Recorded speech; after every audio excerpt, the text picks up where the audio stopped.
కష్టపడింది ఈరోజు మనం సుఖం పడుతున్నాము. అదే కాంగ్రెస్ పార్టీ బ్రిటిషర్తో కొట్టినందుకు స్వతంత్రం వచ్చేందుకు మనం స్వేచ్ఛగా జరుగుతున్నాము. ఇంతకుముందు మనకు స్వేచ్ఛ ఉందా బ్రిటిష్ కాలంలోన? మనం అనేది ఫస్ట్ వాళ్ళు కష్టపడినారు, ఈరోజు మనం సుఖం ఉంటున్నాము. ఈ సుఖము మనం దృష్టిలో పెట్టుకొని కాంగ్రెస్ పార్టీకి అత్యధిక మెజార్టీ కల్పించాలని కోరుతున్నాము. ప్రజలారా ఇంకో విషయం, ఎంతవరకు ఆయన డెవలప్ చేసినాడు, ఎంతవరకు మనకు ఎలక్షన్ వచ్చినప్పుడు ఒక మాట, ఎలక్షన్ అయిపోయినప్పుడు ఒక మాట, అవి పథకాలు చెప్తారు కానీ సంవత్సరాలుగా నేను చేస్తానని చెప్పిన వ్యక్తి ఉన్నాడా? నేను ఆదాయానికి ఖచ్చితంగా సపోర్ట్ తీసుకొస్తా, ఇది ప్రభుత్వం ఇచ్చే పథకాల గురించి చెప్పకూడదు, స్వతంత్రంగా వచ్చిన పథకాల గురించి నేను కష్టపడి సాధించింది కావాలి, ఇక్కడ నేను సాధించి చేస్తానని చెప్పే విధంగా ఉండాలా. ఆ తాగలేదు.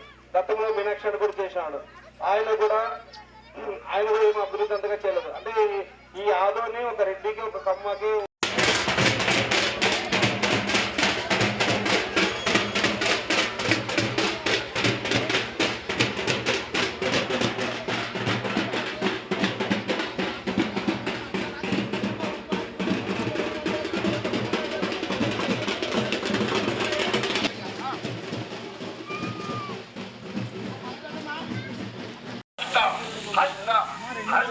అని కొట్టుకోవాలా? ఎంత మాట అన్నారండి.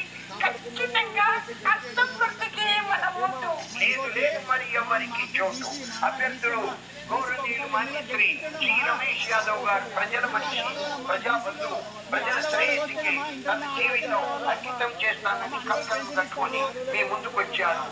వారు Shri Chaitanya hospital managing director గా ఉన్నారు. వారిని శాసనసభ్యులుగా మనం చూడాలి.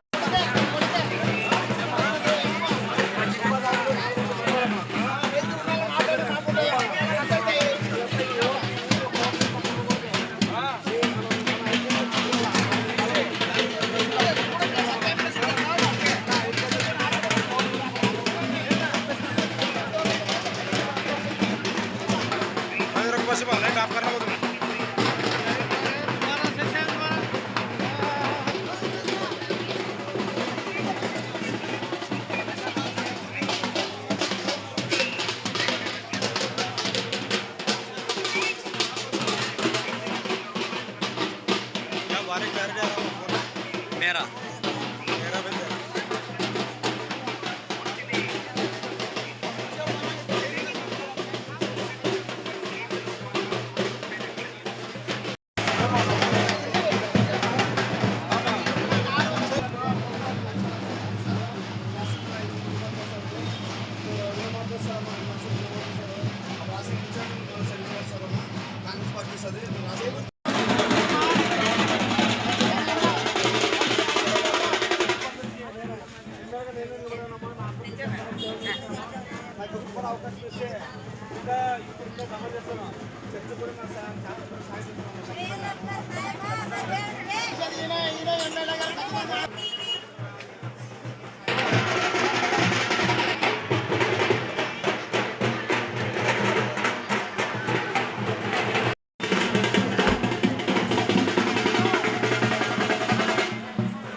ప్రతి ఒక్కరికి కూడా ఇండియా కూటమి తరఫున మరి ధన్యవాదాలు తెలుపుకుంటూ మరి ఈ గ్రామానికి దొడ్డనగిరి గ్రామానికి ఇండియా కూటమి అభ్యర్థి అయినటువంటి సిపిఎం బలపరుచున్నటువంటి అభ్యర్థి గౌరవనీయులు మరి జి రమేష్ యాదవ్ గారు ఎమ్మెల్యేగా అభ్యర్థిగా నిలవడం జరిగింది.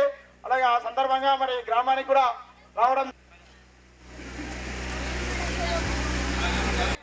జిల్లా కార్యవర్గ సభ్యులు కె అజయ్ బాబు, సిపిఐ సీనియర్ నాయకులు అయినటువంటి లక్ష్మణ గారు కూడా రావాల్సిందిగా కోరుతున్నాము. ఈ గ్రామ శాఖ కార్యదర్శి రుకుంద గారు,